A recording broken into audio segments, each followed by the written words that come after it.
లేచి నిలబడి చేత్తో పువ్వు పట్టుకుని ఓ మాట చెప్తారు. అయ్యా బాగా తెలుసుకోండి, ఈశ్వరుడు మీ ఎదురుగుండా ఉన్నాడు, పూజ చేశాను అనుకున్నారు కదా, అక్కడ కాదండి. అది ఈశ్వరుడు అయితే మరి మీరు విడిచిపెట్టి ఆఫీస్కి వెళ్ళిపోయినప్పుడు ఈశ్వరుడు లేడా మీలో?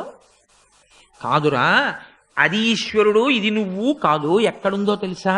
నేను చెప్పేస్తాను ఇప్పుడు, జాగ్రత్తగా పట్టుకో. ఇలా కాకుండా ఇంకోటి కూడా ఏమైనా ఉందేమో, ఇంకెవరి దగ్గరికన్నా వెళ్ళి తెలుసుకోవచ్చు అనుకుంటున్నావేమో. ఇంకో మార్గం లేదు అసలు తెలుసుకోవడానికి. నాణ్యపంథాయనాయ విద్యతే అంటూ సహస్రశీర్షం దేవం విశ్వాక్షం విశ్వచంభువం. సహస్రాక్ష అంటే ఏదో 1000 కన్నులు 1000 తలకాయలు అని కాదు. సంస్కృతంలో సహస్రం అంటే అనంతం. ఇన్ని రూపాలుగా ఉన్నవాడు వాడే. ఇన్ని రూపాలుగా ఉన్నవాడు ఒక రూపంతో నాకు కనపడాలంటే, చేసినవాడు ఎవరో వాడు నాకు దొరకాలంటే ఎక్కడున్నాడో తెలుసా? ఇక్కడున్నాడు.